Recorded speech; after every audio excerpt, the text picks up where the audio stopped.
Good afternoon, everyone. Today we have joined to discuss about data-driven internal audits. We will be discussing about how data can provide insights through patterns, duplicate outliers, trends, mapping the data to higher risk elements using preferred analytic intelligence. How through data-driven audits we can generate charts, reusable dashboards to generate what-if analysis for an informed data-driven decision making. We will discuss how we can leverage dozens of useful apps with predefined workflows that make the audit process easy by automating tedious tasks. So auditors can focus on interpreting results. And many other topics we will be discussing today. For this, we have Mr. Deepji Singhal, who is advisor Sama Audit Systems and Software Private Limited, and Mr. Jairam Rajshekar, who is Director Client Relations in Sama Audit Systems and Software Private Limited. Sama Audit Systems and Software Private Limited, they are exclusive distributors of Ideas Smart Exporter and LSI in India and the neighboring countries in the region. A majority of the industry risk assurance team, professional service audit and accounting firms in India, they use IDEA as a key tool within their audit and investigation engagement. Sama actively engages with the IDEA user community in the region through user groups, conferences, online training platforms, open house, and personal interactions. Sama Audit specializes in internal audit, risk management, and business advisory services. So with this introduction, I hand over the session to Mr. Deepji Singhal and Jairam Raj. Good afternoon. Thank you very much, Neeraj. Good afternoon to all the participants. Thank you very much to Akhilesh Thakur, who's the president of IIA, and especially to Neeraj Salot because he's here introducing us and for the kind words. Also, a big thanks to Mehnaz because she's done all the coordination for this webinar and she'll be here doing all the coordination till the end. I've been informed that there are around 230 registrations for today's webinar, which demonstrates the importance of data-driven internal audit for the internal audit community. Let me get into why data-driven audit, internal audit, and why internal audit community has already adopted data-driven internal audit approach and how it will be taken further. Now, we all know that the age of data is upon us. This is a key sentence, I would say. The age of data is upon us. We know that global business environment is changing rapidly in the face of data revolution. IDC predicts that worldwide data will increase 61% to 175 zettabytes by 2025. So it will affect all businesses, micro businesses, macro businesses, big businesses, everything, the government, everything is touched by data. Nothing is untouched. So as internal audit community, we will have to adopt data-driven approaches for internal auditing. In Jan 2020, December 2019 and January 2020, Caseware IDEA, which is our principal or parent company in Canada, they carried out a survey with the internal audit community worldwide. Now this survey was tool agnostic, which has nothing to do with IDEA tool. They just wanted to know more about the future of internal audit profession per se from internal audit community. 400 internal people from the internal audit community, a chief audit executive or a middle level manager, they replied. 400 such people from across the world, from different continents, replied to this survey. And what came out, the main points which came out was that auditors will be embracing and adopting new technology. The second key factor which was coming out was they need to train their audit staff on technology tools. And the third is to move from traditional manual processes to data-driven auditing processes. Now, these were the three key findings. Maybe any of you are interested academically, you could just go to the Caseware site, or you could go to our Sama site and you will find the Caseware IDEA survey, or maybe you could write into us and we'll send across the survey to you. It's a 14-page document, a nice document which gives that internal audit community is looking to embracing and adopting new technology. training audit staff, which is very important. I think the key factor which stood out was that everybody said we need to train audit staff on technology tools and then move away from manual processes to data driven auditing processes. Using Excel or using Word was termed to be, was deemed to be using manual processes. They're saying data driven technology would mean analytics, artificial intelligence, audit apps, continuous monitoring tools, etc. So, you just go the entire chain. Next, chair. So when you're talking about a data driven future, then I think before I get into this slide, let us just step back and say what's happened in this COVID era. Prior to COVID era also, when we looked at data driven audit, many firms, I was just talking to my friend Neeraj here, his firm, our firm, and a lot of other firms had already adopted in India a data driven approach because data was available. There's a data explosion last 5 years, 10 years. And whenever you went to the audit committee and whenever you went to the management to showcase your report or you to show the results of your audit findings, whatever audit you carried out, and they would say, have you covered it comprehensively? What's the extent of the finding? It's not that you just give some samples and say this has happened. They would say what has happened in the entire period under review or maybe in 1 year or 2 years, and how are you objective with regard to your results? It should not be subjective. So, it should be objective based on data, based on what is available within the company or maybe data from outside the company if you're benchmarking, and then putting it across to the management or putting it across to the audit committee. So what did you do? You actually worked, you are sitting in an office or you're sitting in a home like you're sitting now.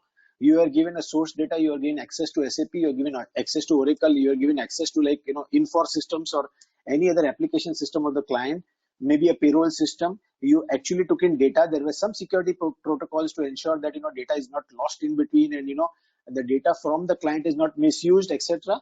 So there were security protocols. If you're an outsourced firm, even if you're an internal bank employee or even if you're an internal employee of an organization, there were security protocols because you'll use your own laptop which is given by the company. There'll be security protocols of what you can access, how much you can access, and there's a log for all what you have accessed and so on. And then you would work on your data and then produce reports, intelligent from information you'll make into intelligent reports for results and then give it to the management. That was carried out earlier.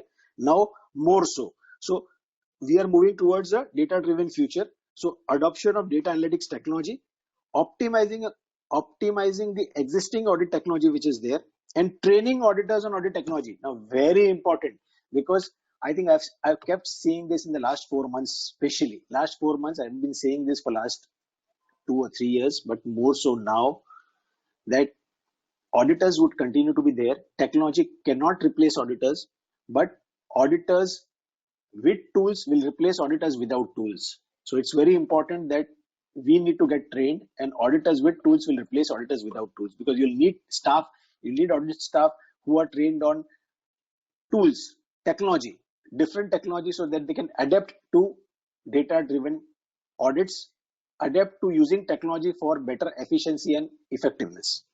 Next. Jaram, next. Now, this is, I think I talked about this, but this slide puts in perspective basically the life cycle of a data-driven audit.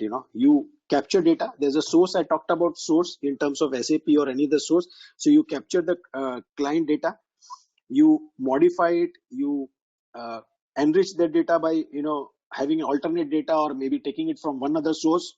Validate it. Very important. Data validation is one very important key control at your end as an auditor, that whatever has come in is the right data. So data validation, process the document, process it, reconcile it, and then of course analyze and report, communicate the report results. So I think this is the audit perspective. This one slide sums up the cycle for the entire cycle for a risk-based data-driven audit. So you do a data capture, data enrichment, data validation, process, reconcile, analyze, and report. Next. Now, again, we can put this audit perspective slightly differently. We can demonstrate it slightly differently. Jaram, next. Now, when I talked about a data-driven life cycle, there are various elements to a life cycle in the earlier slide, because at the bottom you would see there were some notations about You could do, through analytical tool, you could do a robotic process automation. Then you could even move on to maybe some machine learning steps, algorithms for analyzing data. Then you could move on to maybe artificial intelligence apps and artificial intelligence for auditors and so on. So there would be a variety of tools, technology which will be available for auditors, where they can adopt all that for carrying out this cycle, this life cycle of a data driven audit per se. Now this again puts the same thing in a different format. We are talking about the same thing, the audit perspective, audit framework for data driven audit. So there's a data source, there's understanding the entity, data and influencers. There's a GL, mainly you'll take in the GL. Even if you're looking at a statutory audit, we are talking about internal audit here today. The session is on internal audit, but for statutory auditors also, you take in the GL and sub ledgers, transactions, trial balance, take in the trial balance, and then of course there are risks for a data-driven audit engagement which you have identified. There is evidence which is we are collecting. There are additional procedures, documentation, and then deliverables. Now, of course, you deliver that to the client. Now, for that you need all sorts of tools and technology that we talked about. You'll use analytics, you'll use AI, you'll use blockchain, you'll use the third-party tools, or whatever. So you have the entire gamut of tools, technology at your disposal, which will allow you to do a data-driven audit. So, but analytics is the key, and some of artificial intelligence apps, etc., which are available for auditors. Now, here again, what is important is that the clients, the business has moved on to using analytics, using dashboards, using technology, using their ERPs to drill down data, to look at data. So there's no option left to auditors, internal auditors, but to adopt the same level of tools and technology in their own area if you have to match up to business to deliver efficiently and effectively. Now, I'm not going to touch more upon this slide, but analytics is not a nice to have, but a must have. So today's session, I'm going to talk about analytics, and I think what Jairam will demonstrate to you is through analytics, through machine learning, some outlier tests, through a slight artificial intelligence in some way, but not fully, because we're not going to show the AI tests, but we are going to show only analytics and how machine learning and analytics can be used by auditors for data-driven audits. So we have chosen, especially a package of outliers detection. When you take the file in, look at the patterns, look at the field statistics, use the discover feature to look at what goes on within the organization when you get the data files, and then move on slowly to dashboards, MIS, etc. So in the limited time which is available, I think Jairam will show you a variety of things which can be done, because imagination is the key here. Now, coming to this slide, analytics is not a nice to have, but a must have, because you are taking in data and then converting it into intelligence. I've already talked about this, so I'll skip through this. Then we come to why data analytics, because you can do better strategic decisions. It will help you to make sense of the impact of uncertain business events. There's an enhanced ability to take on problems head on. Analytics demystify the cause, let alone treat the symptoms. Now, this is very important, because always you have a perception of something is right or something is wrong, and you take decisions based on your perception. Now, with data and with analytics, you are actually being more objective, because you are moving towards objectivity. You're absolutely objective in your decision making, which helps your decision making process. So it demystifies the cause. It helps in streamlined processes, because analytics structure decision making within processes. It's very important. You can do it.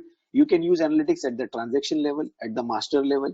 You can use it at the process level, even to look at the process cycle times at each process. If you take a procurement process and say end to end, what is the cycle time from the time you ordered to the time you made the payment, procure to pay cycle, you can actually look at the entire data within an ERP or within an application system and analyze and say, okay, what's your cycle time at each stage, and so on. And you can then look at various tests within the procurement cycle to look at the transaction data to see what's happening within.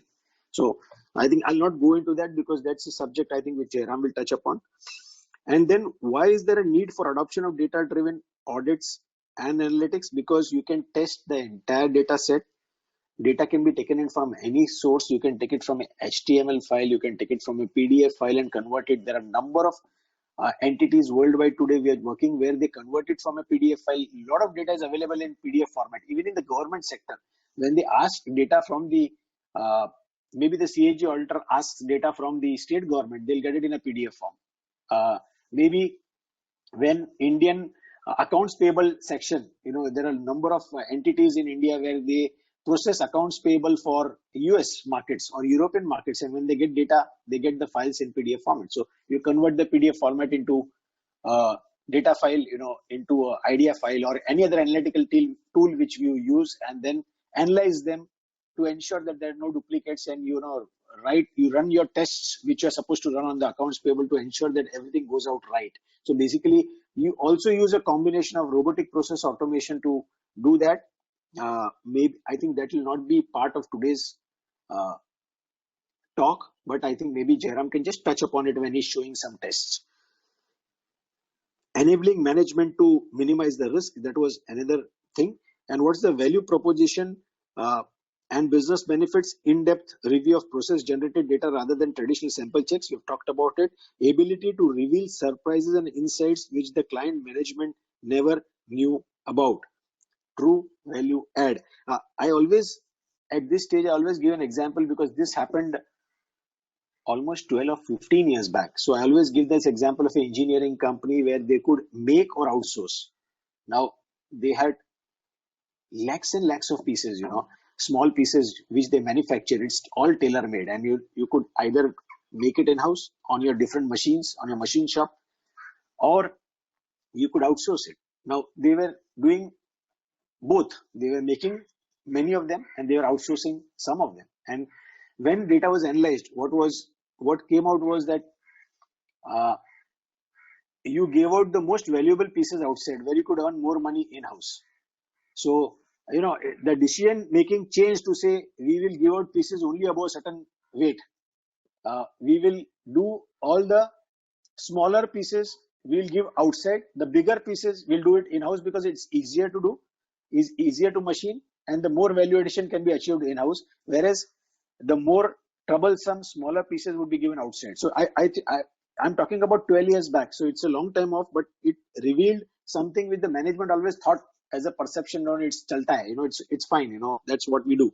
Like this, there are a number of areas where when you actually analyze the data, you'll find it'll reveal insights which the client management never knew about.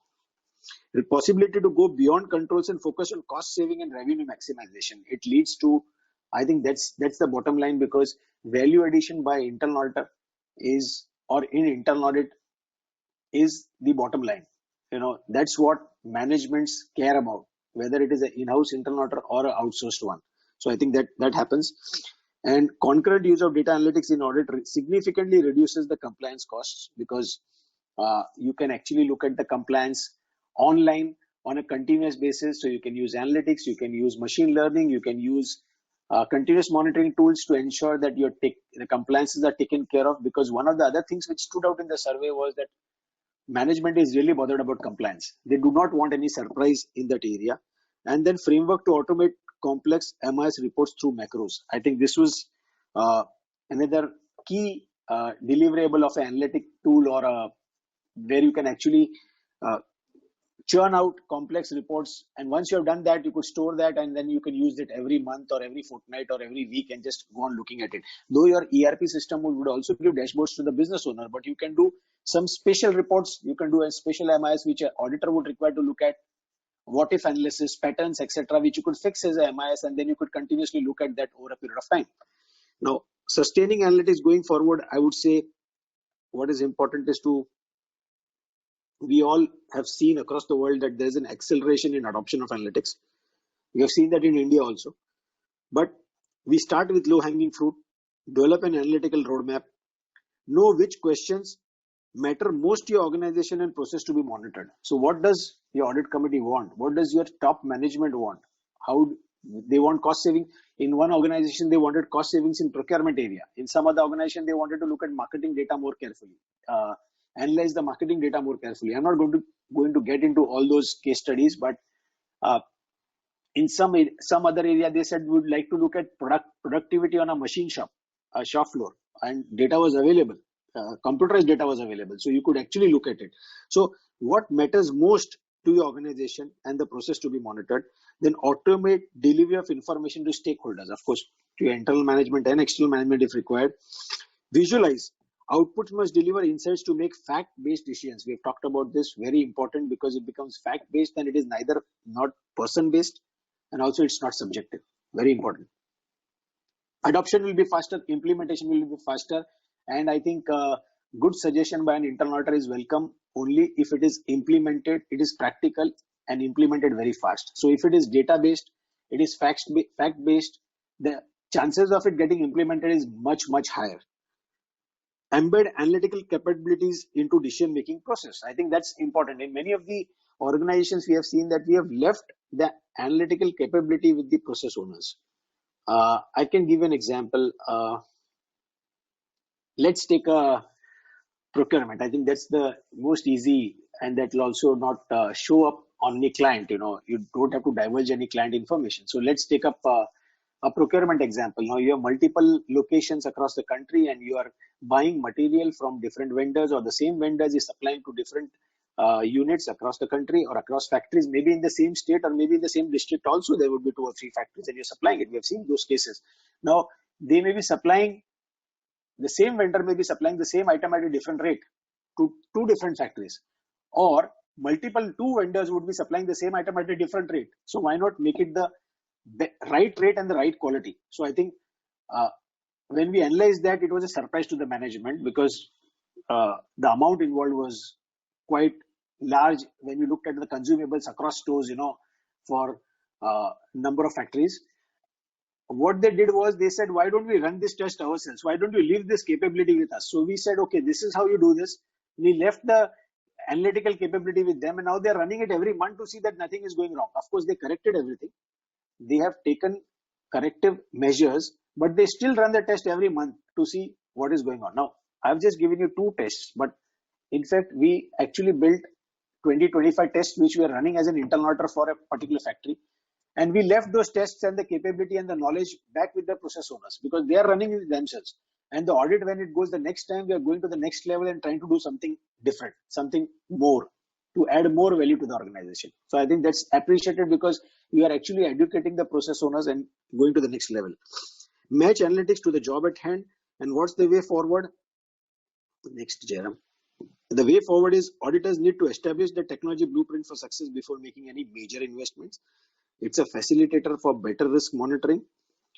Audit and fraud analytics are core elements in the audit continuum that can be optimized through technology. We have not talked about fraud analytics, but it goes hand in hand, because any internal audit program today would be failing if it doesn't have built-in tests for finding any red flags, if any. If there are red flags, they need to be highlighted so that there are no surprises to the management at a later date after the audit has already been conducted. Application of the maturity model focus on directional aspects, not absolutes, which is adapt while you adopt. So it's not, you do not make a fail-proof, case that this is how you'll go and this is how you'll adopt it, from the beginning. You go on using analytics, adopting it, maybe go on to robotic process automation, go on to machine learning tests, go on to each audit area where you go, whatever you can analyze through data. I think today we find that almost today 90% of our audit is data driven, because we are at home, we are working from home. But when we are in the field also, I think a major portion was a data driven audit. Though you may have been physically present in the factory, but actually you are taking in large chunks of data, the entire data files from the client, and actually analyzing them sitting there in their office. But now maybe that has changed, where you have shifted to your house. There was some element which I was talking earlier to Neeraj when I started off, today, that there is some element of a touch point with the people, meeting people on the shop floor, spending some time having, tea with them, tea or coffee with them, and understanding more about the business. That's a soft dimension of internal audit. But in the present environment, we cannot do that. In future, of course, as the pandemic subsides and it goes down and we'll again go back to our work area, that soft element will still be important. But still, a major portion is a data-driven audit, which will be required, which was happening earlier, last few years, but it has now gained momentum, because that's the only way you can do audit right now. It creates an environment for transparent conversion of audit issues to reportable areas of value. It imparts training for every audit staff, and it also makes an environment of discipline, making preparation for peer reviews and quality certification convenient, because whatever you do in analytics, there's a log available. So your audit tests can be stored, they can be institutionalized, they will be available for peer review, they will be available for quality certification. What are the steps you carried out in audit?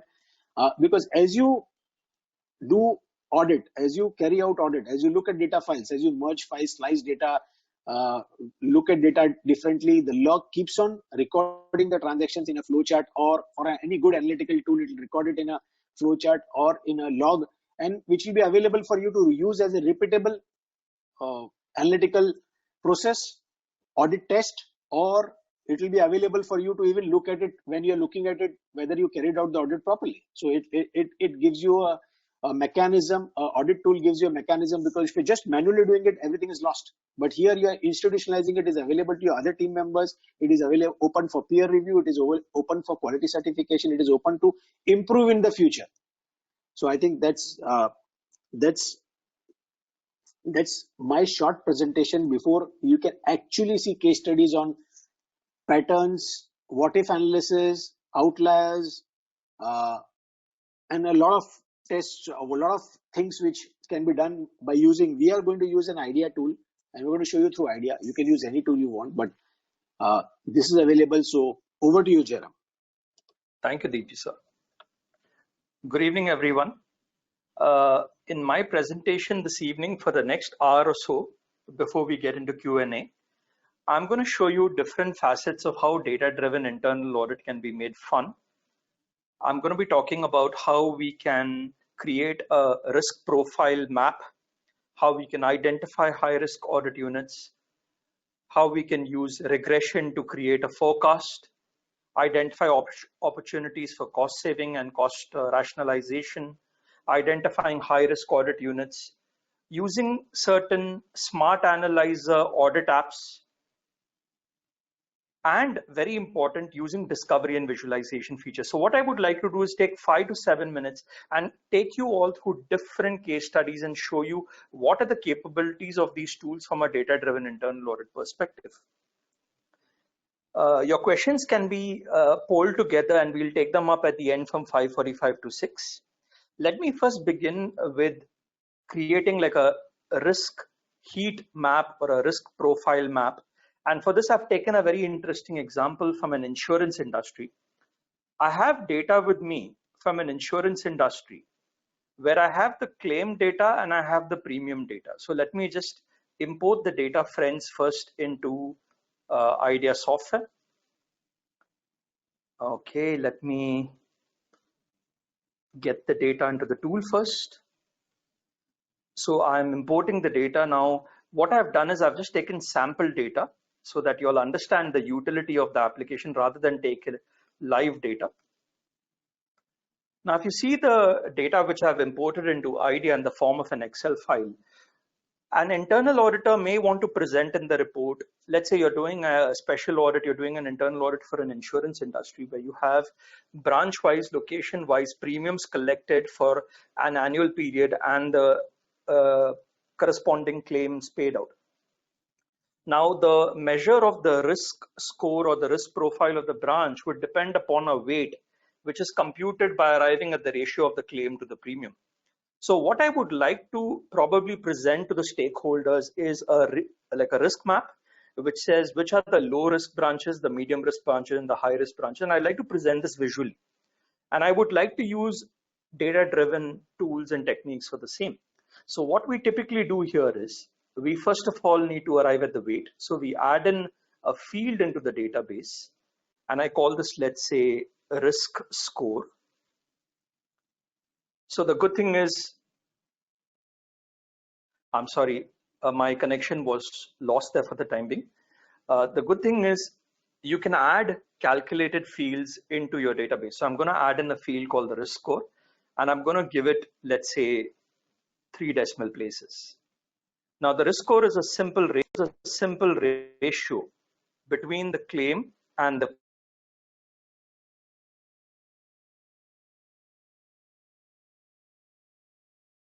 so friends, what I was mentioning is I am creating a risk score which will basically be a ratio between the claim to the premium. Now, typically what happens is there is a general feeling or a perception that whenever I write any condition or a syntax or a query within these data analytical tools, if I make an unintended mistake, the tool may not prompt me, but that there's a very big advantage here. Now, let's say, for example, if I make a mistake, right?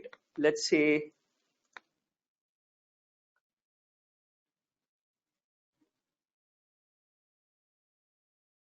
if I make a mistake while building the condition,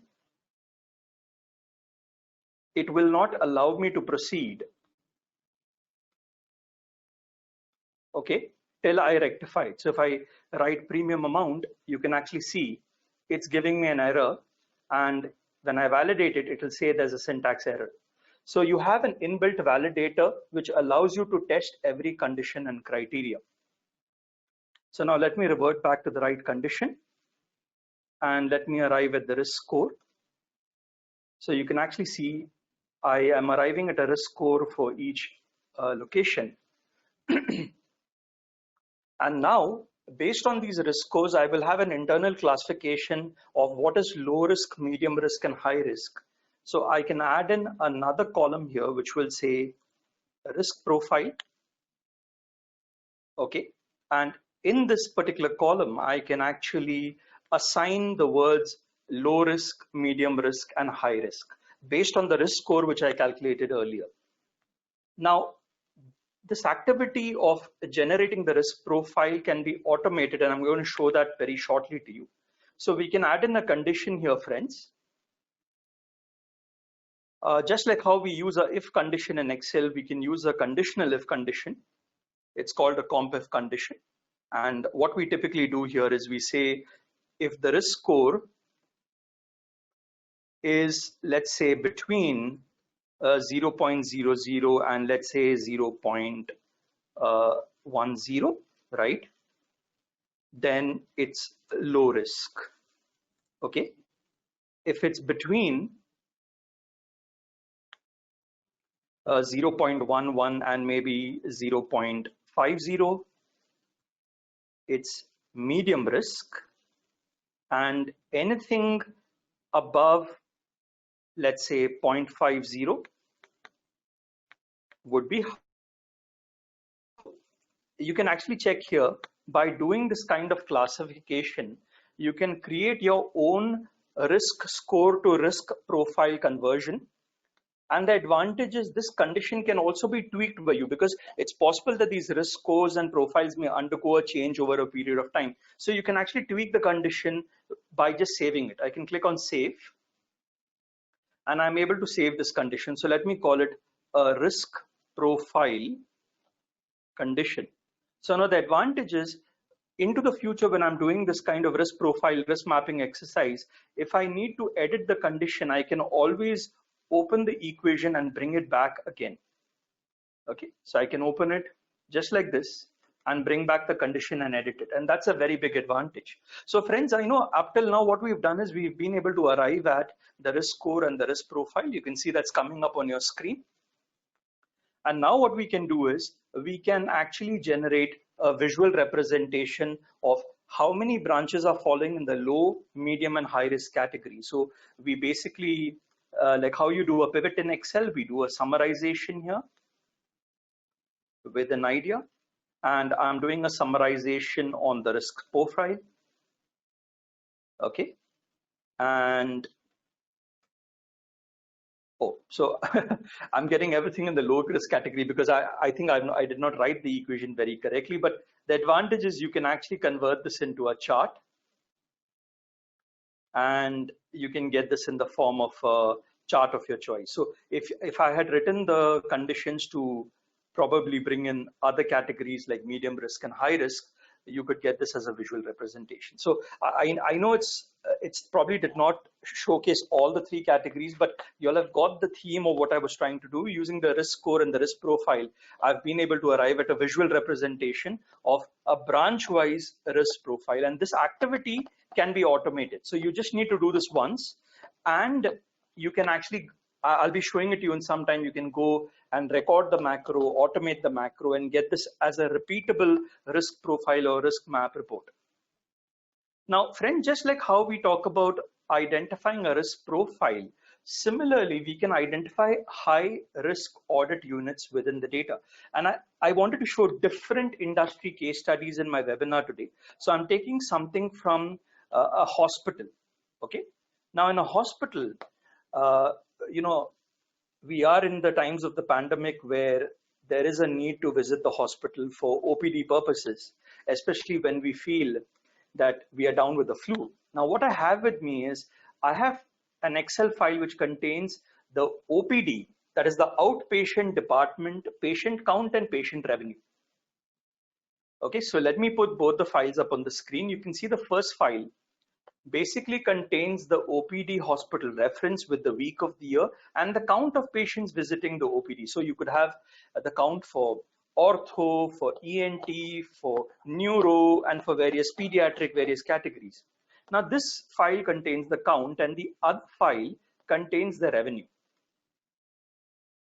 Now what I would like to do is, if I have a hospital chain which has multiple OPD centers across India or maybe Asia, and I want to identify which combination of an OPD and a hospital is having a rising count of OPD. So more people enrolling for OPD, but the OPD revenue is coming down, which means it's like a loss, a revenue hit for that particular hospital. I want to know which are those centers. So what I can do here is I can link the two files together. So I'm linking the OPD count file with the OPD revenue file using a simple join, which is very similar to a VLOOKUP. And you'll learn this when you work with data analytics, that many times you need to apply these preparatory tests to actually get the data together. So OPD count with OPD revenue. And my common field in the two files is going to be the OPD hospital reference along with the week of the year. Along with the week of the year. Okay. And if you see the activity, once I complete the join operation, you'll notice I have all the fields in one database. So I have the OPD hospital reference, I have the week of the year, the OPD patient count, and the OPD revenue in the same file. Now, when I say I want to identify a high risk audit unit, I want to know which OPD reference combination has a rising patient count but a falling revenue, which is a concern for the hospital. Now, the way I do that is I simply go into statistics and IDEA, and we've got this really powerful feature called correlation. So I click on correlation and I tell the software correlate the patient count with the revenue.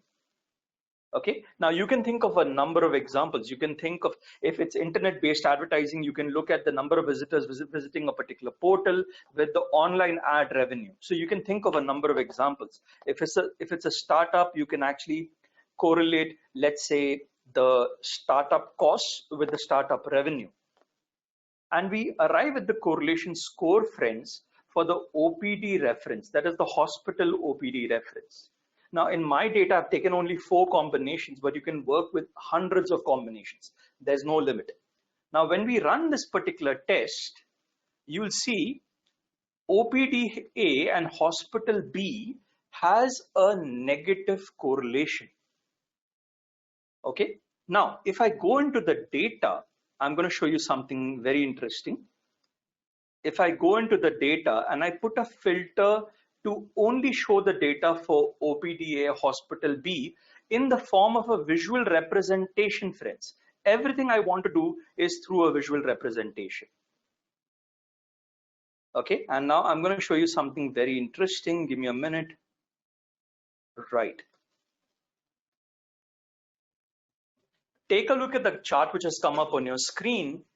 The figure in blue, which is on a rise from week number 1 to week number 10 for OPD-A hospital B, is the OPD count. So from week number 1 to week number 10, the count is actually on a rise, friends. But for the same period, the revenue is on a fall. Look at the green bar which is coming down. And this kind of visual representation, imagine if you can get it for a few high-risk audit units, the stakeholders would be delighted to see this kind of a representation from the analytical tool. And you can do this on the revenue side. You can also do it on the cost side.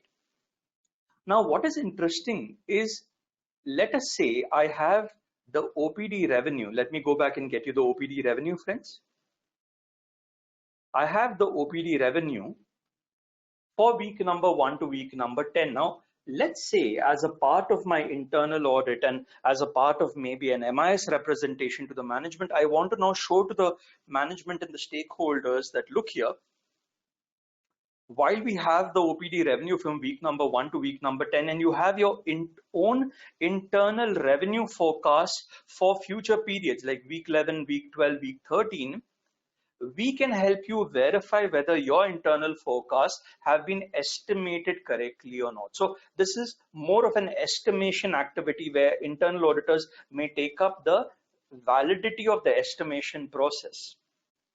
So just like how we use the correlation feature to identify high risk audit units, similarly, we have two features, trend analysis and time series. Now, trend analysis and time series allow you to forecast the revenue for future accounting periods.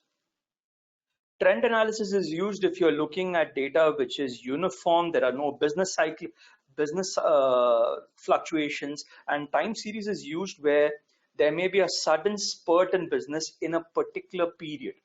Like now, let's say, for example, Amazon and Flipkart will have festive big billion-dollar sales around Dussehra, around Diwali, and there'll be a spike in that period. So we will not use trend analysis because the behavior will vary from the rest of the year. But in our case, we can go ahead and use trend analysis here. And why are we using trend analysis? Because we want to provide an idea generated forecast of revenue, OPD generated revenue for week number 11. So we go to OPD revenue as the trend field. And in the audit unit field, we say, okay, let's choose the OPD reference. That's the hospital OPD combination. And now we can say generate a forecast. So this is a very, very useful feature. My suggestion to all the members online who are using IDEA, use this largely for internal forecasting purposes. While it can be used for external forecasting, right? Use it first for internal forecasting because there are different forecasting models. There's incremental budgeting, zero-based budgeting, and this follows the linear regression method of forecasting, right? So you need to put that kind of disclaimer while you're giving out this forecasting technique. So number of forecasts 1, so we're getting the forecast for week number 11. And now we can say create a result and create a forecast database. So the moment you click on OK, it's going to give you a forecast database. And again, everything in IDEA ends up in a visual graphical representation. So you can actually see for OPDA Hospital B, the forecast is much lower in week 11 compared to week 12, week 1 to 10. But if I move to any other hospital, you can see the forecast is on a rise. So these are some very interesting, facets or nuances of using IDEA for data-driven audit to identify a risk profile, to identify high-risk audit units, and to use it for forecasting. Now, friends, I want to take a couple of minutes and talk about a very, very useful module within IDEA called the Smart Analyzer. Neeraj, when he started his presentation, his introduction, pardon me, he spoke about ensuring audit quality. Audit tools ensure high audit quality reporting, ensure consistent audit reporting. One challenge which we face when we use audit tools is every team which brings an audit tool to an assignment or a project, they may use the analytics a bit differently. It may end up in giving very different representations. And that's not good. That's not good when you're doing statutory audits and internal audits. You want uniform, consistent reporting. So can we use a tool which has ready to use features, ready to use audit utilities for accounts payable, accounts receivable, fixed assets, payroll, general ledger, and generate uniform, reportable, high quality audit reports? So I'm going to show you how the tool works with a sample general ledger data. Let me first import the GL data. So I have the data again as an Excel file, and I'm also going to be showing you how to work with a complex report and PDF file in my webinar today. So let me just pick up the data first from my idea project folder. So that's the general ledger file. It's in the form of an Excel file. I am converting that into idea. So I've got the general ledger. There are different document types. There are different types of journal vouchers, different authorizers, users, dates, and amounts. Now, what I would like to do is leverage the Smart Analyzer, which are pre-built audit utilities within the tool. So we just go into the Smart Analyzer. And the first thing we need to do is there are certain prescribed fields within the GL which you need to tag to your GL, which you're bringing from the client engagement. So there's a one-time tagging or linking your client daybook GL data with the Smart Analyzer GL data and fields. So we click on tagging here. And the tool is so intelligent, it intuitively realizes you're working with the general ledger by scanning the data. You can see that. And it already has a schema built into the tool which says, oh, I can see you're working with the GL. I'm going to give you a GL template. So we click on OK, and automatically it shows the GL template and tags which would be applicable. Now, all we need to do is a one-time tagging of your client data to the Smart Analyzer data. So let's see how to do that. You can see not assigned in the final column. That means I've not tagged the fields. So I click on not assigned and I start tagging the field. So against amount, I enter amount. Against comment, I say description, which is like a narration field. Then customer code. Let's say I take account number, customer name, I say account description. Then I'm going to skip a couple of fields. Entity code. I have, let's say, I can actually skip that. I can go to the journal entry number, the JE number, and journal source code, which is source. So the advantage here is you tag the fields and you have the same schemas available for accounts payable, receivable, payroll, fixed assets, and general ledger. So now once you tag these fields and you click on apply and close, now you're in a position to run a list of around 50 odd analytics which are available for these processes. So I can click on select and run. So what it does is it allows me to visualize or look at what are the kind of general analytics which are available. Now currently, because I'm only dealing with the general data, it's showing the GL based analytics here on my screen. So you can actually see it's showing, let me go to sample general ledger. And you can actually see here it's showing out of balance journal entries. So out of balance journal entries are journal entries where the total debits and the credits do not match up in that particular GL. It's showing journal entries with specific comments. Now you can actually see here, friends, journal entries with specific comments, which is very useful from an anti-bribery corruption point of view, even from a tax review, tax audit point of view, where I'm looking for the narration containing words like, let's say, donation, gift, suspense, contra, words which would stand out. And you can see it's showing it as a red block, which means it's not ready. Inputs are required. So you just click on required and it'll ask you to enter certain keywords. So you can see how intelligent the system is. It kind of prompts you at each stage. So I'm going to enter the word suspense, add, I'm going to enter the word donation, add, and this again needs to be done once. It gets stored, gift, contra, right? You can put the name of any political parties, religious parties. You just keep adding. There's no limit. Add all the words in and untick enable case sensitive. So it kind of works across cases. And now the moment you see OK, you can see it's now defined and it's ready to run. So I'm just showing you two utilities, friends, which is basically out of balance journal entries and journal entries with specific comments. But you can actually leverage this to multiple processes. And now let me highlight both of these utilities or metrics relating to GL. And I click on run. And you can see it's running the tests in the background. You can see there's a green tick button which has come by the side. And what's nice is the results get generated within the Smart Analyzer itself here. You can see that. See that. So if I click here, it'll show me which are the entries.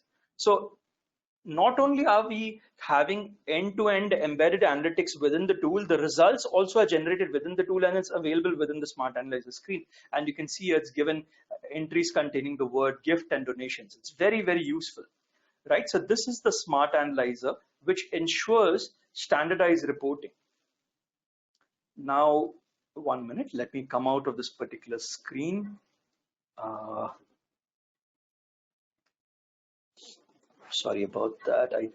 I think sorry, it was hidden behind the console plan. So especially for the users who are using IDEA, I encourage you to consider the Smart Analyzer because it really ensures high quality audit outputs and consistent audit analytics. Now, friends, moving on, I want to spend a couple of minutes talking about the red flag analytical capabilities in the software.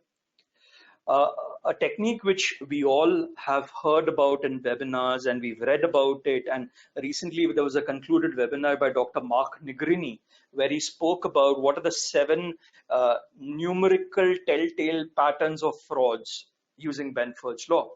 Now I have with me data, okay, which I'm going to be importing into IDEA. Let me get the data in. So this is typically a vendor payments ledger, which I'm importing into IDEA.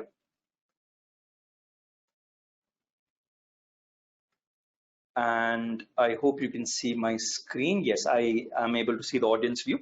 So this file basically contains vendor payments made to various vendors. And just for your information, there's another file which I've brought in, which contains the authorization limits of various users who have release limits within the system. Now, what I want to examine in this data is I want to identify a red flag.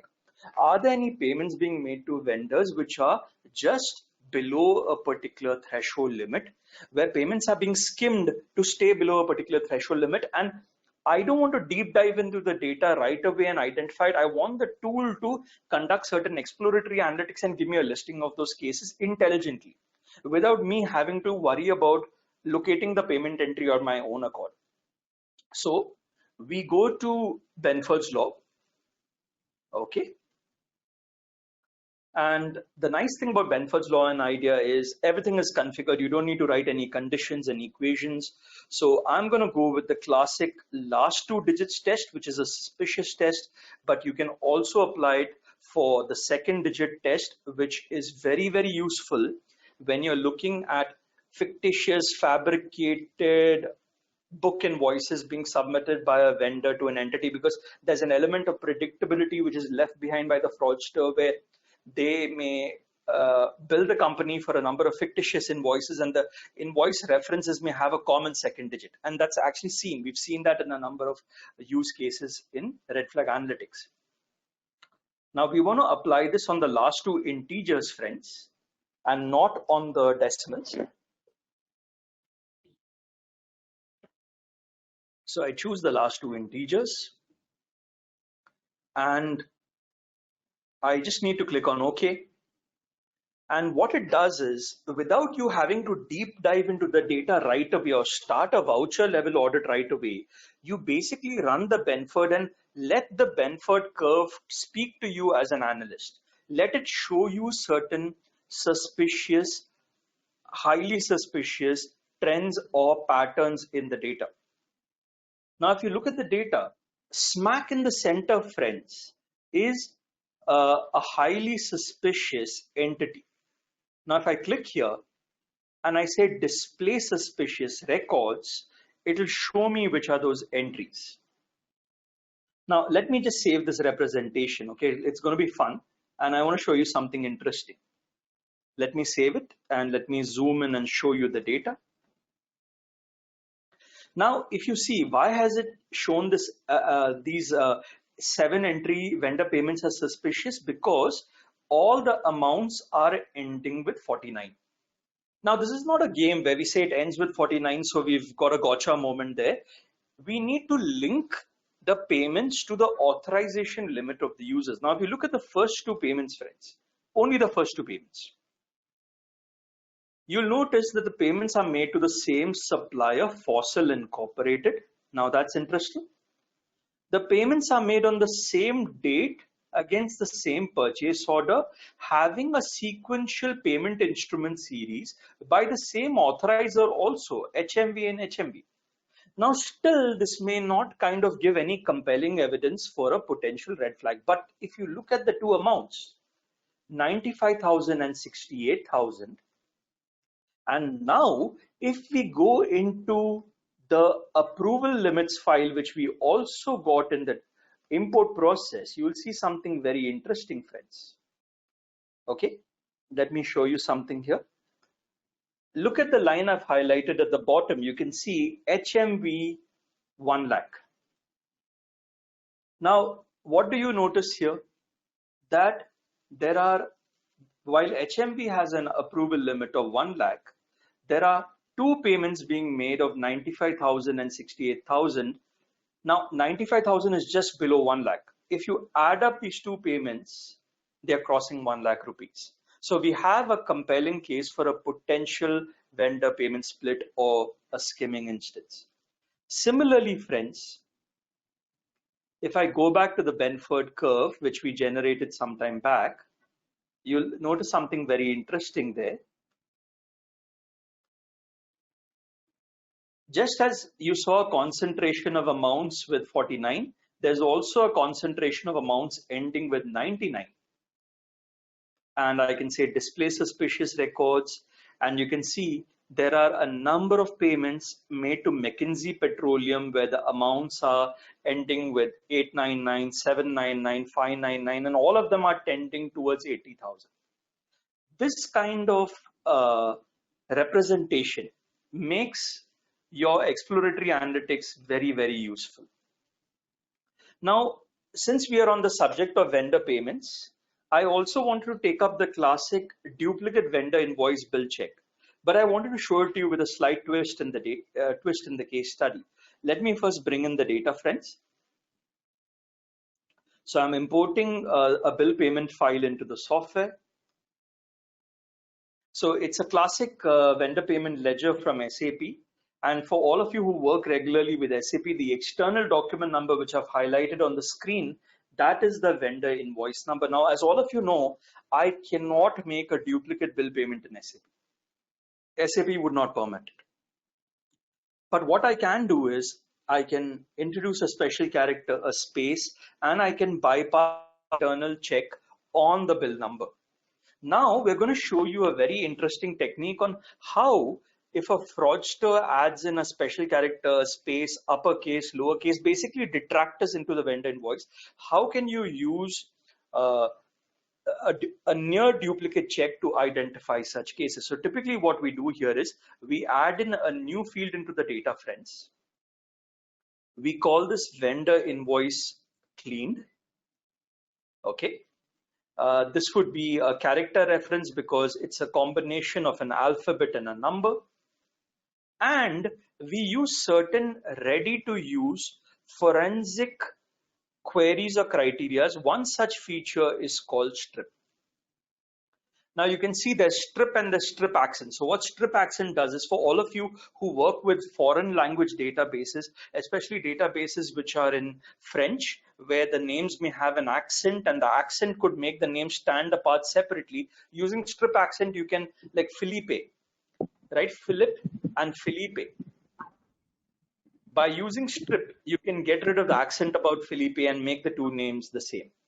But in our case, we are going to use strip, friends. And what strip does is it removes the special characters and spaces through a single pass of the database.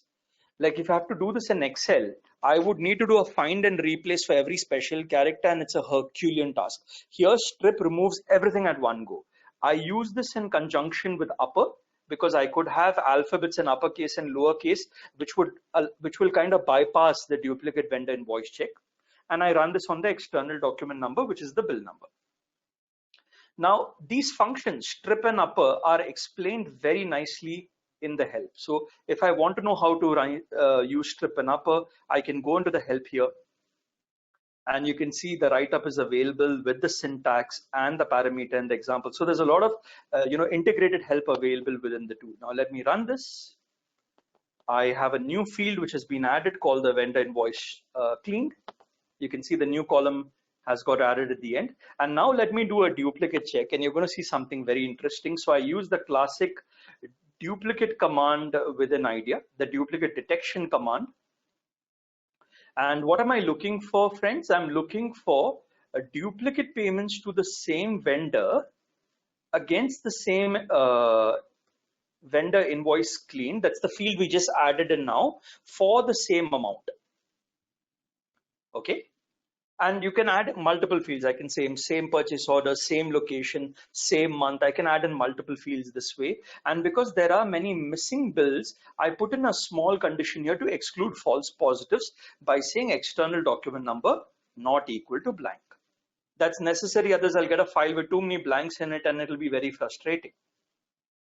Now let me just show you the fields which kind of matter here. Vendor number, let's say external document number and amount. Let me just take limited fields. And I'm going to zoom in so you can actually see the result very clearly on your screen. I want you to look at the last two entries which I'm highlighting on the screen. Can you see that? Look at the bill number and row number 43 and 44. It's the payment to the same vendor for the same amount. And look at the last three entries, in fact. They all are the same bill. But by adding in special characters, spaces, uppercase, lowercase, we have been able to eliminate all of those detractors and capture all the 3 as potential duplicates. And this is a very powerful feature in the tool.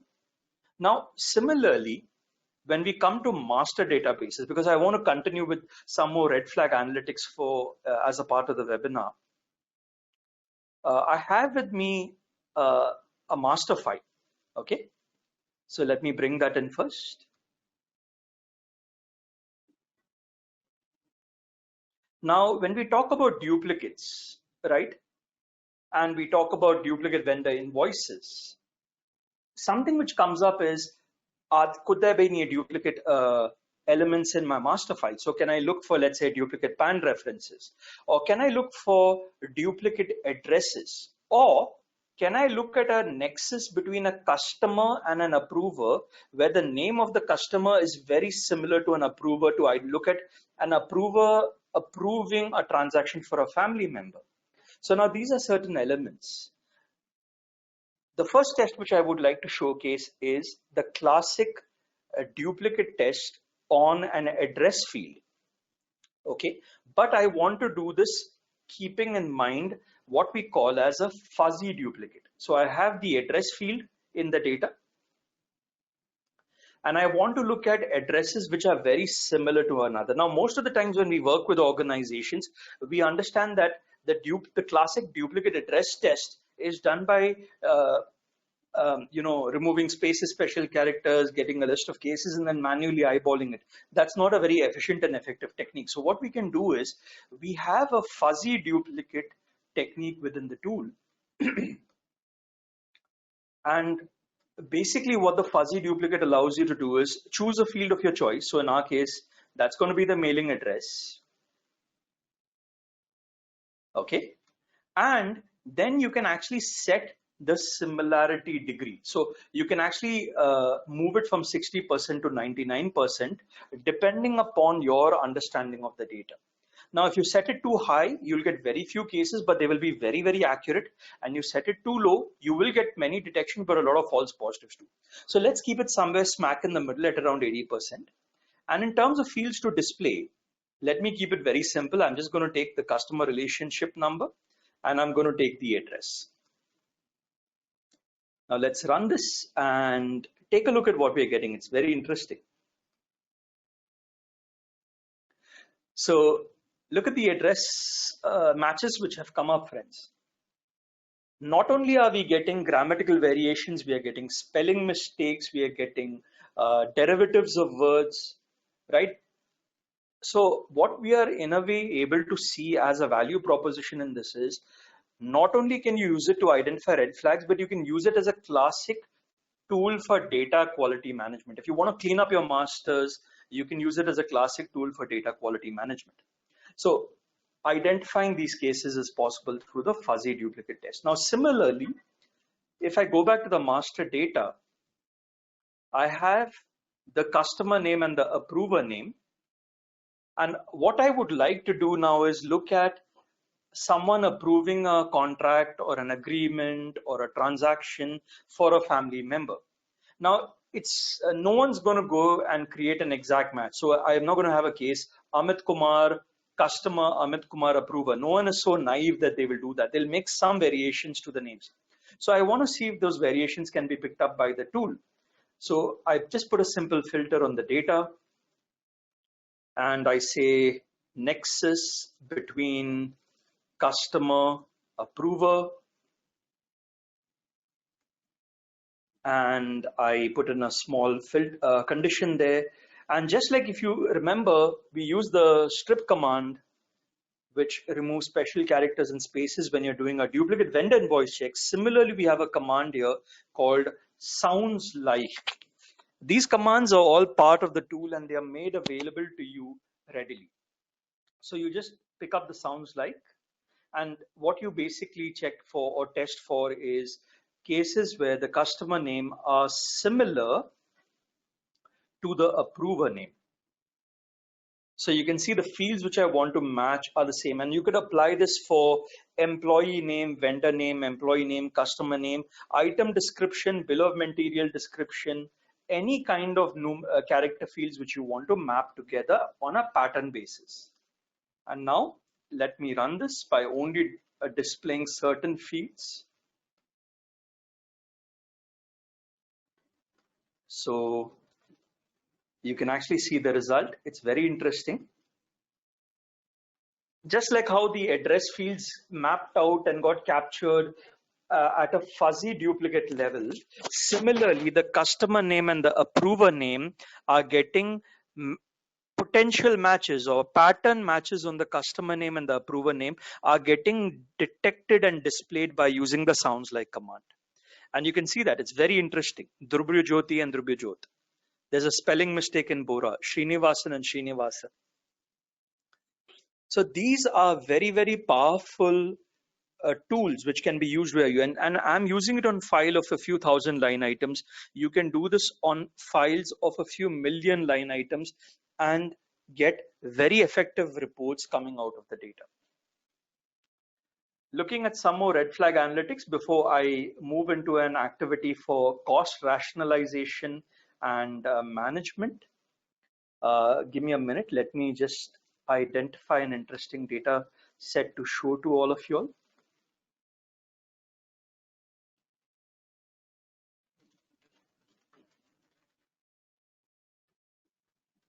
Okay.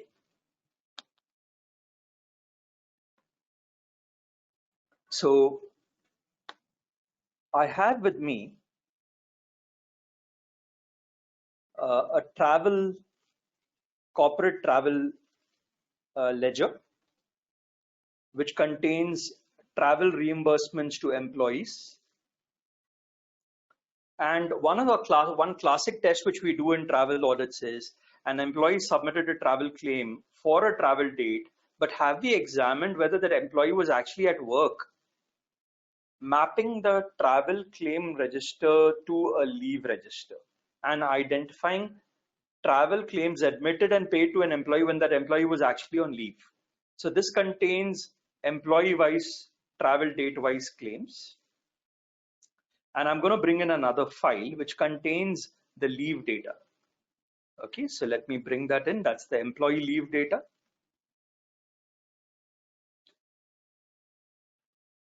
So you have the leave data. Now this contains the employee number with the leave date. And now what I want to do is I want to do a classic match and identify employees who've put in a claim on a date on which they were on leave. So this is one of the metrics which we do in a T&E audit. We do a join between the travel report, that's the travel claim register, and the leave register. Okay. And we map the two files on the basis of the employee number. Okay.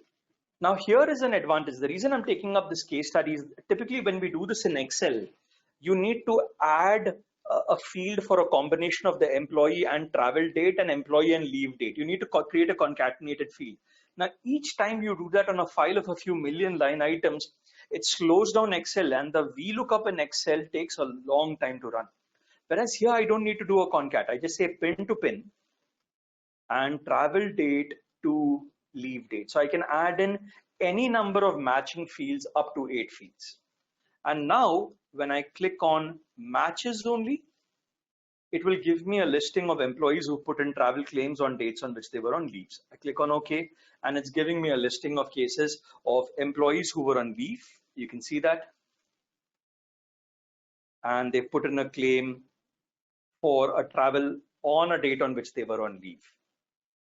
Now, this particular activity, there were two reasons I wanted to take this up, friends. This particular activity is one amongst a few, maybe 10, 15, 20 travel analytics which may run in data analytics. But now, let's say I'm doing a travel audit. I'm a professional services firm. I'm doing a travel audit, and I want this analytic to run across all my audits where I'm doing travel audits for different clients. Now, what you can do is you can automate this activity in the form of a macro. So we go into the audit trail within IDEA, and this is a real savvy feature within the tool. So everything we've been doing over the last 40 minutes, 45 minutes is getting recorded here within the graphical audit trail, right? So let's say I want to identify that particular metric as a repeatable audit analytic. I just click here on create a macro. I highlight the activity. Okay, so you can see I'm highlighting the activity on my screen.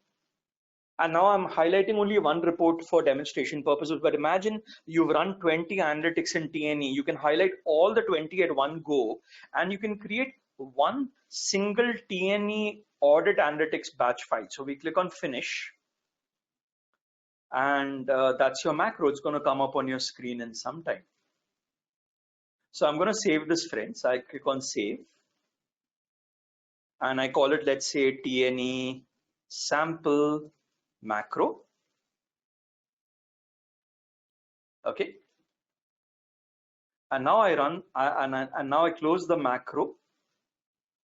Now I'm going to show you something interesting. The next time any team wants to run this particular analytic, all they need to do is, let me just delete the data first so that I can show you the macro run without any problem. So I have a macro, maybe team A has recorded this macro and they put it on a shared drive within the firm network or within the internal audit shared drive. And now let's say I'm doing it after 3 months, I'm doing it for another location, I'm doing it for another professional services engagement.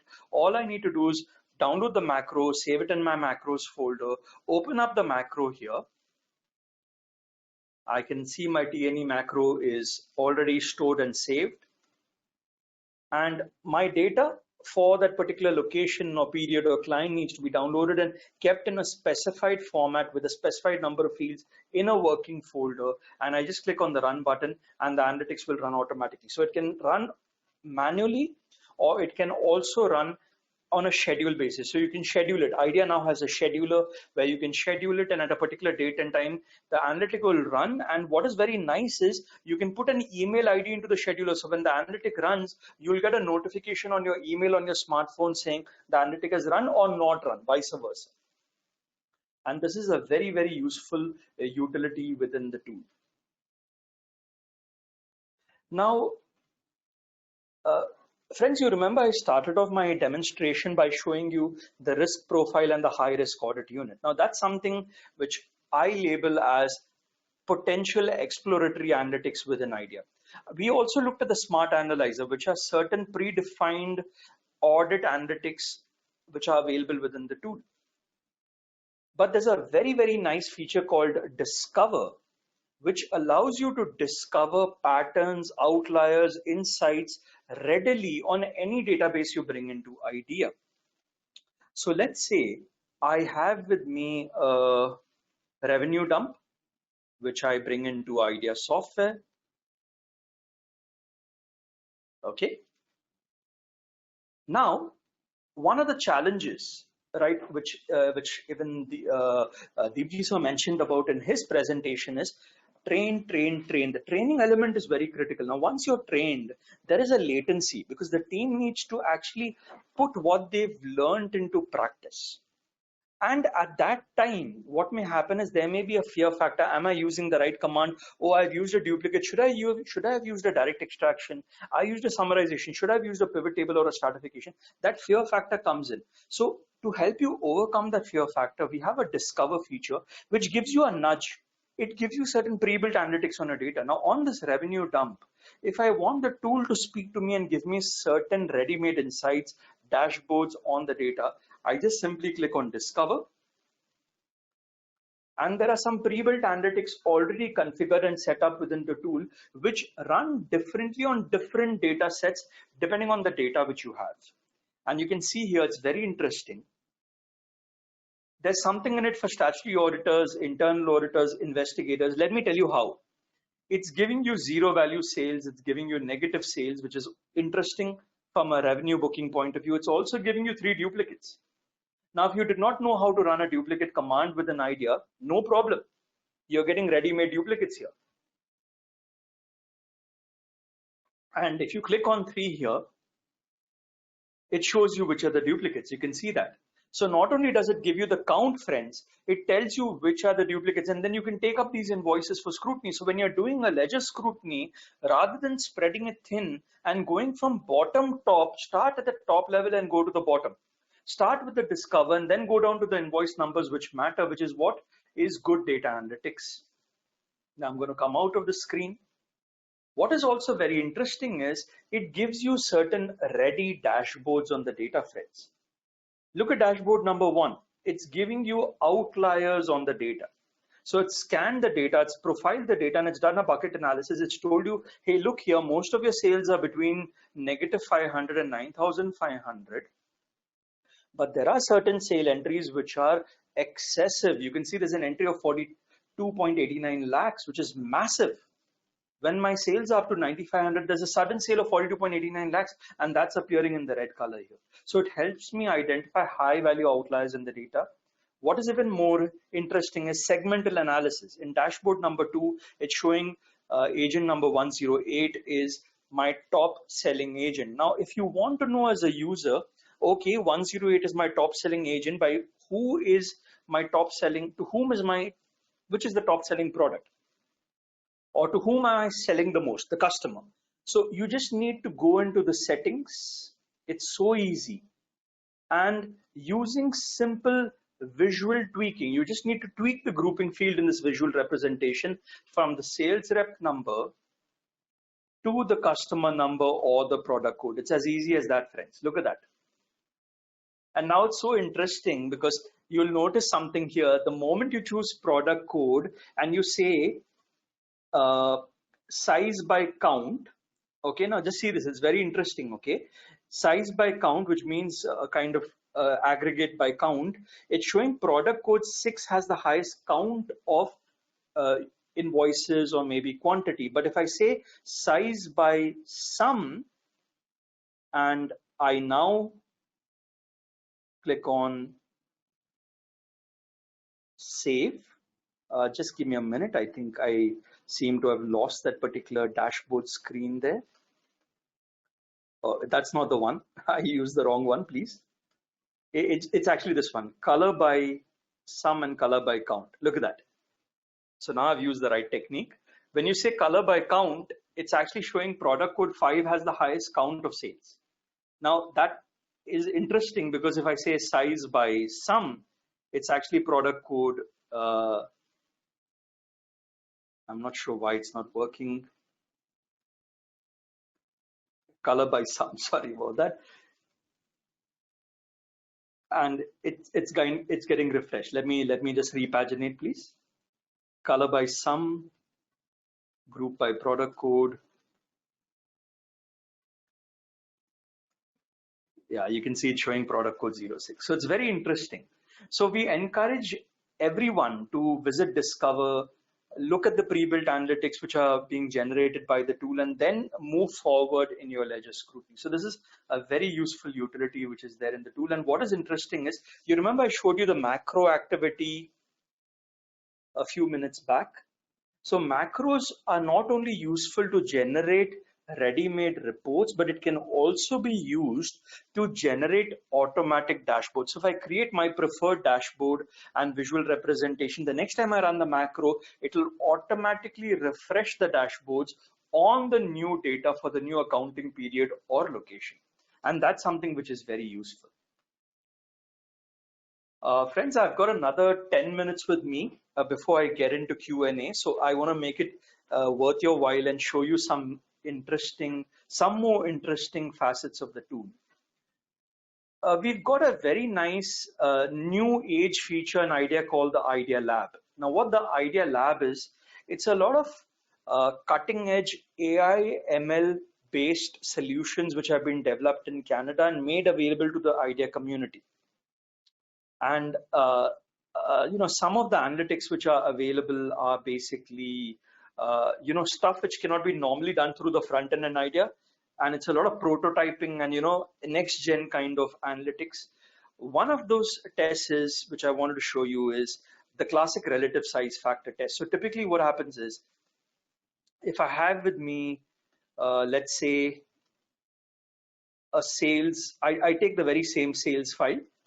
Okay, let me open the sales file, and I want to use the Idea Lab and run the relative size factor test. Now, the relative size factor test is very useful to identify potential outliers in the data. So if I want to know which customers are having very diverse RSFs, I don't need to go about writing the RSF step by step. I just need to run the RSF and it will give me the desired results. So I basically have the RSF already downloaded. I'm going to open up the RSF test and I'm going to run it. So what it allows you to do is, it allows you to choose the database of your choice, which I'm going to choose as the sales daybook. Okay. And then it allows me to choose the field to run the test. So I can actually say, run the test on customer number. The optional description field would be, let's say, product code. And the field to do the RSF on is, let's say, sales before tax. So when I run this, it gives me a graphical representation of all the customers having really noticeable RSFs. Now look at this, 10201. Why is it interesting? Because look at the spread between the highest sale and the next highest sale. So this is useful because if you're doing an investigation, if you're doing an internal audit and you want to isolate certain customers or certain vendors or certain inventory items, consumption entries, production entries, claims where the ratio of the highest to the next highest are significant spread, you can do that by using the RSF. Similarly, friends, we have similar apps available. One such app is called the Fuzzy Join app. So let me bring in the data.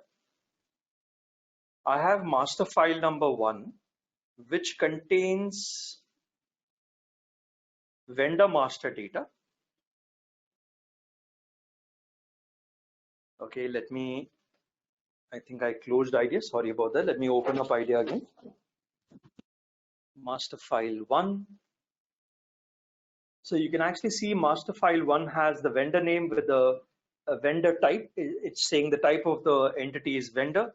And I have another file which contains the employee master file, which I'm going to be importing into Idea. Okay. Now what I want to do is, just like how I ran the app, which is the RSF app, I want to run the Fuzzy Join app, which looks for potential matches between the vendor name and the employee name. So I've downloaded it from the lab and I'm going to open it. I'm going to open the fuzzy match script and I'm going to run it. Now, the nice thing about these apps, friends, is it allows you to actually execute the app through simple graphical user interface. So I can actually go to select, I can choose master file number 1. I can choose the field to map. So in my case, the field to map would be the supplier name. And I want to map it to the employee master file. So I choose the other file as the employee master file. And the target field there is the employee name. As all of us understand, we want to map the supplier name to the employee name. And you can actually set, so it has an algorithm built into it. So you can see the Levenshtein factor here. So you can set a Levenshtein factor of 3, which in very simple English will tell you at what pattern do you match the two names. So I'm going to go with the Levenshtein factor of 3. I'm going to click on OK. And you can see it's incredibly fast, incredibly fast. And let me zoom in and show you the results on your screen, friends. Take a look at that. So you can actually see it's giving potential matches on the vendor name and the employee name. So just like how you remember the sounds like test, which is a part of an AT function with an idea. So they've kind of extended that to bring in a more AI-driven pattern-based match using the fuzzy join.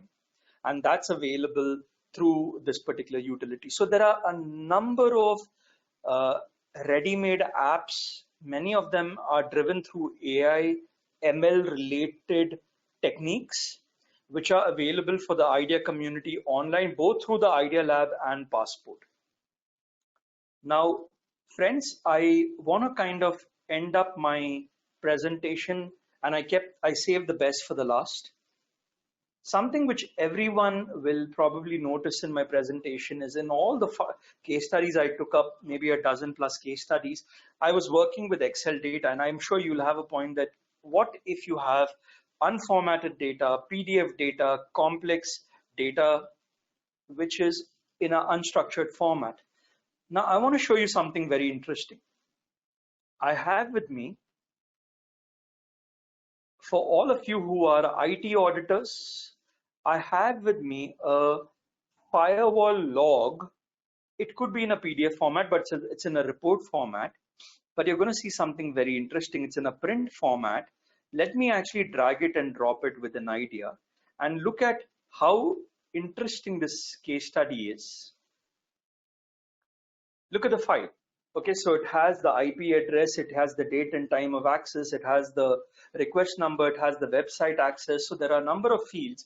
But what is interesting is I can't spot the head and tail of this file. I do not know where the field begins and ends. And what is interesting is it's literally following a zigzag dancing format. Now, when I have files like this, the challenge is even before I can start running the analytics, how do I convert it into a mineable format? How can I convert it into a structurable format in IDEA where I can use analytics? So we've got a very interesting utility here called a floating layer. And that's why I said I wanted to save the best for last. Now, what the floating layer does is it the selection of your fields will dance according to the field structure and layout. So I say create a floating layer and I assign a mask on the IP address. So you can see my data is getting highlighted. Now I select the IP address, friends. I select the date and I select the time, and you'll all notice at this stage that while my selections are symmetrical, the data highlighted on your screen is not symmetrical. I'm missing out the date, I'm missing out the time, the IP address is getting truncated. And this is a challenge when you're an IT auditor and you're working with log files, because the log files are very messy, very unstructured, very unformatted. So what is the solution in this case? Where does the floating layer come into the picture? By putting a simple hyphen between the fields. You can see that. You can see that's why I called it a dancing layer. I'm removing it. Just check it out. I'm removing it, and this is the original symmetrical selection. I put in a special character. Then look at it. It actually dances as per the selection. Can you see that? And this is a very powerful capability in the tool, which allows you and me to make sense of messy, sticky, complex data. And now, if I convert this into a database, you can see it's coming in a structured format. And this is a very, very big advantage in the tool.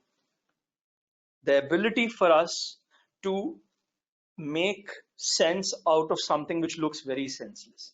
And now that I have the IT log file, I can look for, let's say, someone who's accessing a prohibited website, someone who's accessing at post office hours. All of those shebang analytics from an IT security point of view can be done because I've got the data now with an idea. So friends, these were some of the analytics and use cases which I wanted to show you. I promised you I wanted to keep adequate time for Q&A because I'm sure you have lots of questions. So I'm stopping at this stage. Before we get into Q&A, okay, I'll encourage all of you to visit our website. Okay, I'm going to take a minute if Mehnaz and Neeraj just permit me. Okay. So couple of things here. If you go to our website, samaAudit.com, okay, I hope you'll see there's a lot of interesting collateral information available, but something which all of you will like is please go to our website and please go to the video gallery. Okay, I strongly encourage all of you to go to the video gallery. In the video gallery, there are scores of videos on what we've covered in today's session. There are leading chief audit executives and CFOs speaking on the tool. There are lots of interesting videos, not only from an idea point of view, but from a point of view of AI and ML, which are on the site. So I encourage all of you to go and view it. There are many speakers who are from countries like UK and Denmark and Canada. What is also interesting is if you go to SAMA Learning Center, this is our very own e-learning offering to the community where you can actually go through, depending on the skill set which you want to learn, basic, advanced fraud analytics, you can enroll for e-learning courses on IDEA software. So we have IDEA 101, which is the basic course, IDEA 102, which is the advanced course, and fraud analytics through IDEA. These are 30-day courses with pre-recorded videos, self-practice tutorials, MCQs, and you also get a 30-day license copy of IDEA. So we have many users writing in during the pandemic saying, can you give us a trial copy of IDEA?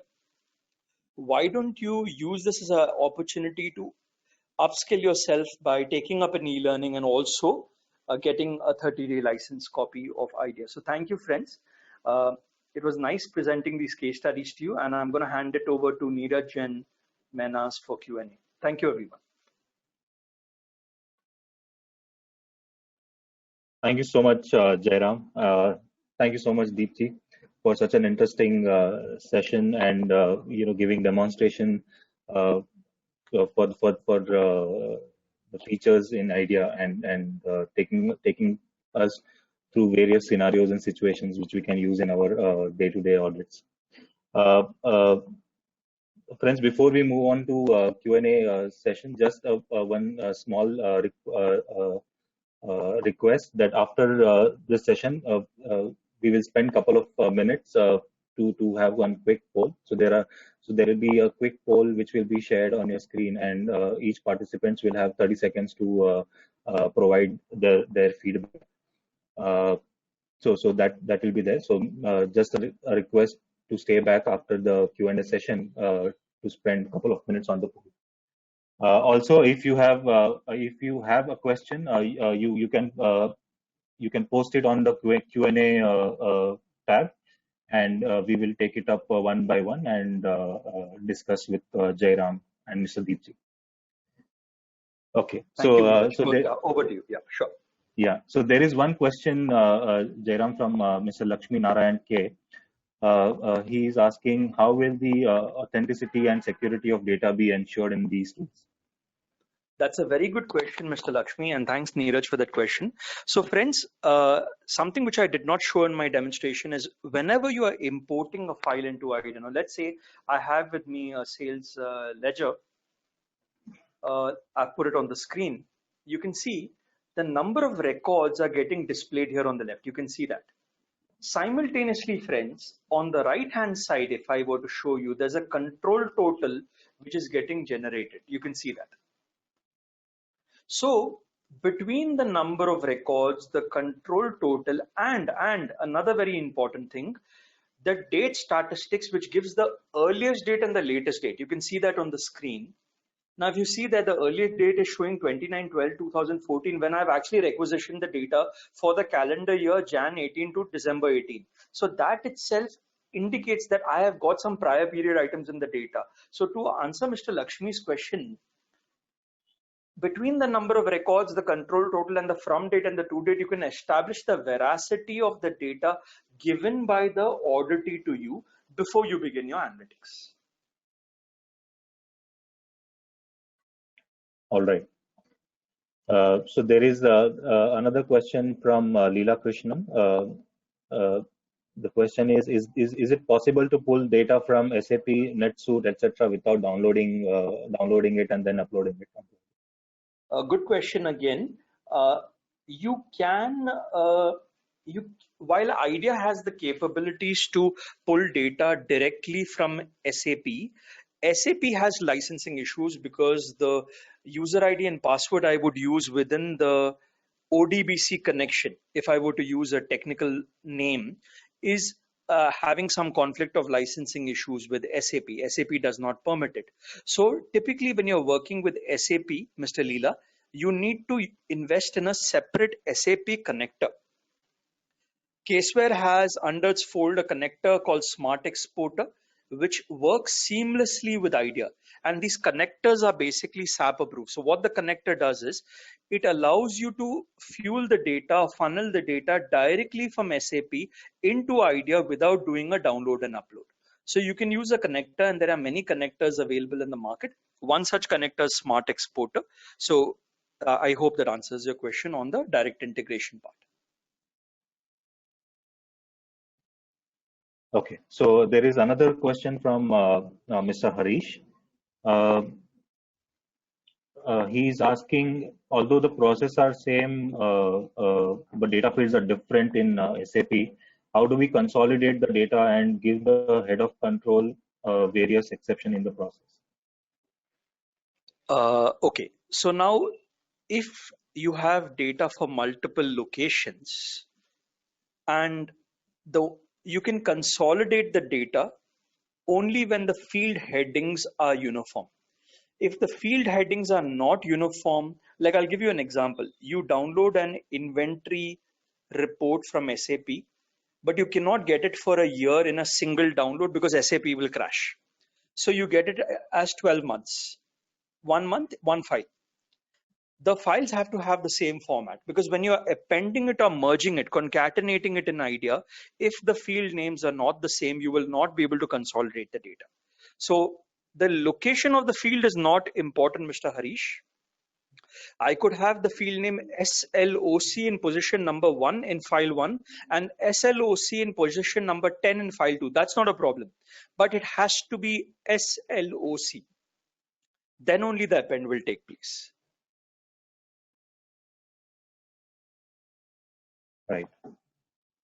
Right. I think, yeah, that answers Mr. Harish's question. So these are the questions that we have received so far, Mr. Jairam. Okay. Yeah, so we maybe since we have time, we can wait for a couple of more minutes. Definitely, okay, yeah. definitely. So we have another question actually from Sure. Sharfan. Do you have industry-wise inbuilt scripts based on past experience so that the company will know which areas to focus? Okay, that's a good question. IDEA being a packaged off-the-shelf application, it does not come with industry-based scripts or macros or utilities or apps. It is the onus of each user to use the capabilities within the tool. IDEA has over 100 plus ready-to-use functions. Use those capabilities, leverage them, and build your own macros. If you remember in the TNE case study which I showcased, it's very easy to record a macro. So I know you may have a question about why re-engineer when it's already available, but let's face it, given the diversity of even SAP from company to company, companies which use SAP ECC6, there also you have diversity. So creating a generic version of a macro is very difficult. And that's why we leave it to each user to create their own macros. That being said, features like Discover, Idea Lab, Passport allow you to use and leverage certain ready-made scripts which are available within the tool.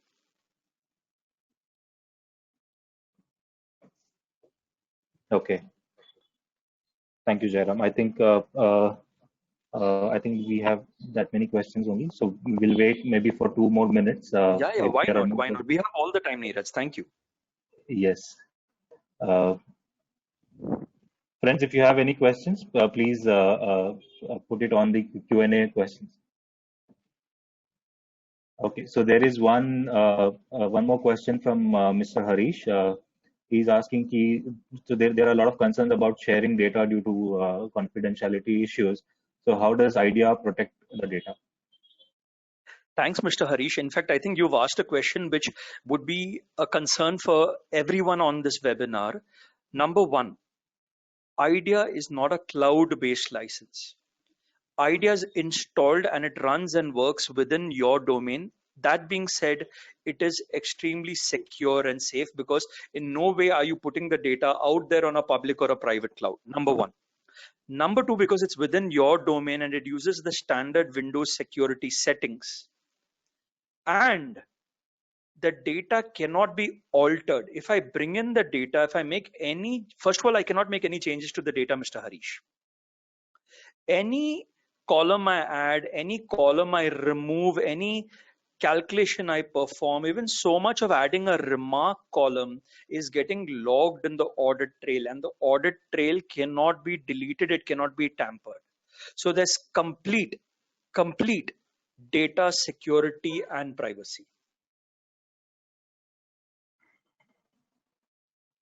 Okay, there is one question from Mr. Rukmani. The question is, so is there any training available to analyze on Excel itself by using some IDEA macro or IDEA connectors? I'm not aware about Excel-based training, Rukmani, but I mentioned about the e-learning courses which are available for IDEA. So you can visit the SAMA Learning Center and just have a walkthrough of the e-learning options available for IDEA training. I think your question was, can the IDEA macro be used within Excel and can the Excel macro be used within IDEA? That is not the case, Rukmani. Excel macros can only run within Excel and IDEA macros can only run within IDEA. They have different architecture, different systems. We cannot mix and match them. But to pointedly answer your question, you can go for an e-learning program on IDEA to get more familiar with the IDEA software. Okay. There is next question from Mr. Yogesh. He's asking, can IDEA take data directly from Oracle R12 version? Yes, Mr. Yogesh. Unlike SAP, where you need to have a connector with Oracle, any version of Oracle, IDEA uses the Microsoft API ODBC. You just need to load the Oracle client on the system which has IDEA. So if you're using Oracle 12, the same client you need to install on the machine which has IDEA. The drivers automatically appear on that machine and you need to create a DSN, a data source name connection within the ODBC to Oracle through which you can retrieve, view, or create a copy of the data within IDEA, for which you don't need permission from Oracle, but you would need the database user ID. You would need the DBA to give the credentials to access the database. But yes, it is possible directly through IDEA without having to invest in a separate connector for Oracle. Okay. There's another question from Mr. Harish. He's asking, how much time do you think, Jairam, an auditor generally takes to use all the features of IDEA? Maybe learn and then start using.